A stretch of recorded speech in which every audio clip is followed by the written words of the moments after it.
बोलो गीता माता की जय। ओम श्री परमात्मने नमः। श्रीमद् भगवद गीता तृतीय अध्याय 14वां श्लोक। अन्नाद् भवन्ति भूतानि पर्जन्यादन्न संभवः यज्ञाद् भवति पर्जन्यो यज्ञ कर्म समुद्भवः। कर्म ब्रह्मोद्भवं विद्धि ब्रह्माक्षर समुद्भवं तस्मात् सर्वगतं ब्रह्म नित्यं यज्ञे प्रतिष्ठितम्।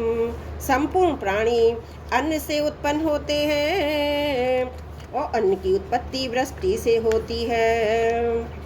वृष्टि यज्ञ से होती है और यज्ञ विहित कर्मों से उत्पन्न होने वाला है।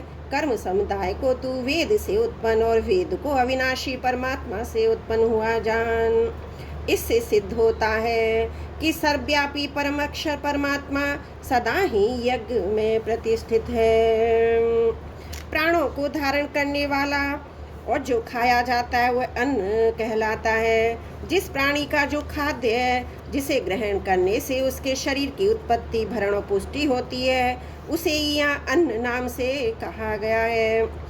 जैसे मिट्टी का कीड़ा मिट्टी खाकर जीता है तो मिट्टी उसके लिए अन्न है। जरायुज मनुष्य पशु आदि उद्भिज वृक्षादि अंडज पक्षी सर्प चींटी आदि और स्वदेज जुआ आदि ये चारों प्रकार के प्राणी अन्न से ही उत्पन्न होते हैं और उत्पन्न होकर अन्न से ही जीवित रहते हैं।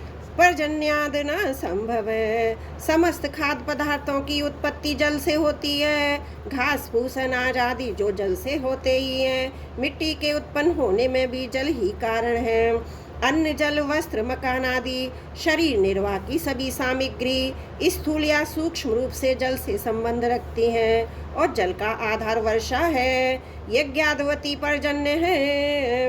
यज्ञ शब्द मुख्य रूप से आहुति देने की क्रिया का वाचक है, परंतु गीता के सिद्धांत और कर्मयोग के प्रस्तुत प्रकरण के अनुसार यहाँ यज्ञ शब्द संपूर्ण कर्तव्य कर्मों का उपलक्षक है।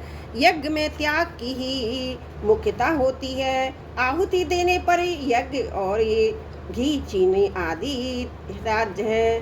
दान करने में वस्तु का त्याग है। तप करने में अपने सुख भोग का त्याग है। कर्तव्य कर्म करने में अपने स्वार्थ आराम आदि का त्याग है। अतः यज्ञ शब्द यज्ञ हवन दान तप आदि संपूर्ण शास्त्र विहित क्रियाओं का उपलक्षक है। बृहदारण्यक उपनिषद में एक कथा आती है। प्रजापति ब्रह्मा जी ने देवता मनुष्य और असुर इन तीनों को रचकर उन्हें दाइस अक्षर का उपदेश दिया। देवताओं के पास भोग सामग्री की अधिकता होने के कारण उन्होंने दा का अर्थ दमन करो समझा। मनुष्यों में संग्रह की प्रवृत्ति अधिक होने के कारण उन्होंने दा का अर्थ दान करो समझा। असुरों में हिंसा दूसरों को कष्ट देने का भाव अधिक होने के कारण उन्होंने दा का अर्थ दया करो समझा। इस प्रकार देवता मनुष्य और असुर तीनों को दिए गए उपदेश का तात्पर्य दूसरों का हित करने में ही है। वर्षा के समय मेघ जो दा दा दा की गर्जना करता है वह आज भी ब्रह्मा जी के उपदेश दमन करो दान करो दया करो के रूप में कर्तव्य कर्मों की याद दिलाता है। बृहदारण्यक 5वां अध्याय द्वितीय ब्राह्मण पहले से तीसरे मंत्र तक अपने कर्तव्य कर्म का पालन करने से वर्षा कैसे होगी। वचन की अपेक्षा अपने आचरण का असर दूसरों पर स्वाभाविक अधिक पड़ता है। मनुष्य अपने अपने कर्तव्य कर्म का पालन करेंगे तो उसका असर देवताओं पर भी पड़ेगा, जिससे वे अपनी कर्तव्य का पालन करेंगे वर्षा करेंगे। इस विषय में एक कहानी है। 4 किसान बालक थे।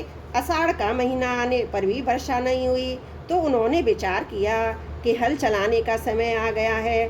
वर्षा नहीं हुई तो ना सही, हम तो समय पर अपने कर्तव्य का पालन कर दें। ऐसा सोचकर उन्होंने खेत में जाकर हल चलाना शुरू कर दिया।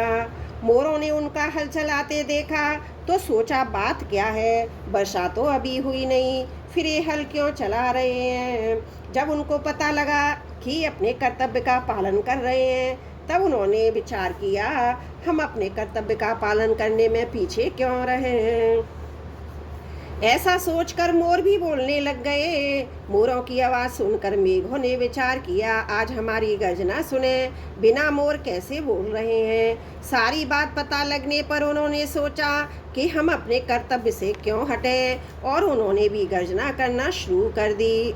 मेघों की गर्जना सुनकर इंद्र ने सोचा कि बात क्या है। जब उसको मालूम हुआ कि वे अपने कर्तव्य का पालन कर रहे हैं, तब उसने सोचा कि अपने कर्तव्य का पालन करने में मैं पीछे क्यों रहूं। ऐसा सोचकर इंद्र ने भी मेघों को वर्षा करने की आज्ञा दे दी। यज्ञ कर्म समुद्भव निष्काम पूर्वक किए जाने वाले लौकिक और शास्त्रीय सभी विहित कर्मों का नाम यज्ञ है। ब्रह्मचारी के लिए अग्निहोत्र करना यज्ञ है, ऐसे ही स्त्रियों के लिए रसोई बनाना यज्ञ है। आयुर्वेद का ज्ञाता केवल लोगों के हित के लिए वैदिक कर्म करे तो उसके लिए भी वही यज्ञ है। इसी तरह विद्यार्थी अपने अध्ययन को और व्यापारी अपने व्यापार को, यदि वह केवल दूसरों के हित के लिए निष्काम भाव से किया जाए, यज्ञ मान सकते हैं। इस प्रकार वर्ण आश्रम देश काल की मर्यादा रखकर निष्काम भाव से किए गए सभी शास्त्र विहित कर्तव्य कर्म यज्ञ रूप होते हैं। यज्ञ किसी भी प्रकार का हो, क्रियाजन्य ही होता है। संख्या भिलाई और वैश्य लोग वैद्य लोग जब शुद्ध करके औषध रूप में लेते हैं, तब वे विष भी अमृत की तरह होकर बड़े बड़े रोगों को दूर करने बन जाते हैं। इसी प्रकार कामना, ममता, आसक्ति, पक्षपात, विषमता, स्वार्थ, अभिमान आदि ये सब कर्मों के विष के समान हैं। कर्मों के इस विषैले भाग को निकाल देने पर वे कर्म अमृतमय होकर जन्म मरण रूप महान रोग को दूर करने वाले बन जाते हैं। ऐसे अमृतमय कर्म ही यज्ञ कहलाते हैं। कर्म ब्रह्म हो दवम विधि, वेद कर्तव्य कर्मों की करने की विधि बताते हैं। मनुष्य को कर्तव्य कर्म करने की विधि का ज्ञान वेद से होने के कारण ही कर्मों को वेद से उत्पन्न कहा गया है।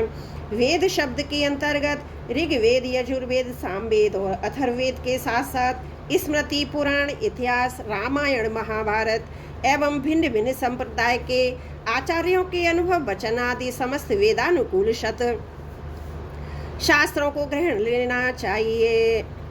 ब्रह्म अक्षरम समुद्भवम या ब्रह्म पद वेद का वाचक है। वेद सच्चिदानंद घन परमात्मा से ही प्रकट हुए हैं। इस प्रकार परमात्मा सबके मूल हुए। परमात्मा से वेद प्रकट होते हैं। वेद कर्तव्य पालन की विधि बताते हैं। मनुष्य उस कर्तव्य का विधि पूर्वक पालन करते हैं। कर्तव्य कर्म करने से यज्ञ होता है। यज्ञ से वर्षा होती है। वर्षा से अन्न होता है। अन्न से प्राणी होते हैं। उन्हीं प्राणियों में से मनुष्य कर्तव्य कर्मों के पालन से यज्ञ करते हैं। इस तरह यह षष्ठी चक्र चल रहा है। सर्वव्यापी होने पर भी परमात्मा विशेष रूप से यज्ञ कर्तव्य कर्म में सदा विद्वान रहते हैं। तात्पर्य ये है, जहाँ निष्काम भाव से कर्तव्य कर्म का पालन किया जाता है, वहाँ परमात्मा रहते हैं। अतः परमात्मा प्राप्ति चाहने वाले मनुष्य अपने कर्तव्य कर्मों के द्वारा उन्हें सुगमता पूर्वक प्राप्त कर सकते हैं। परमात्मा जब सर्वव्यापी है, तब उन्हें केवल यज्ञ में नित्य प्रतिष्ठित क्यों कहा गया? क्या वे दूसरी जगह नित्य प्रतिष्ठित नहीं हैं? परमात्मा तो सभी जगह समान रूप से नित्य विद्यमान है। वे अनित्य और एक देशीय नहीं है, इसलिए उन्हें यहाँ सर्वगत कहा गया है। यज्ञ कर्तव्य कर्म में नित्य प्रतिष्ठित कहने का तात्पर्य है, यज्ञ उनका उपलब्धि स्थान है। जमीन में सर्वत्र जल रहने पर भी वह कुएं आदि से ही उपलब्ध होता है, सब जगह से नहीं। पाइप में सर्वत्र जल रहने पर भी वहाँ से वह प्राप्त होता है तथा टोटी या छिद्र होती है। ऐसे ही सर्वगत होने पर भी परमात्मा यज्ञ से ही प्राप्त होते हैं। अपने लिए कर्म करने से तथा जड़ता शरीर आदि के साथ अपना संबंध बनाने से सर्वव्यापी परमात्मा की प्राप्ति बाधा आ जाती है। निष्काम भाव पूर्वक केवल दूसरों के हित के लिए अपने कर्तव्य का पालन करने से ये बाधा हट जाती है। नित्य प्राप्त परमात्मा का स्वतः अनुभव होता है। यही कारण है भगवान अर्जुन को, जो कि अपने कर्तव्य से हटना चाहते थे, उनके युक्तियों से कर्तव्य का पालन करने पर विशेष जोर दे रहे हैं। त्रुटियों के लिए क्षमा प्रार्थी हूँ। वसुदेव सुतं देवं कंस चारुण मर्दनम देवकी परमानंदम कृष्णं वन्दे जगद्गुरुम्।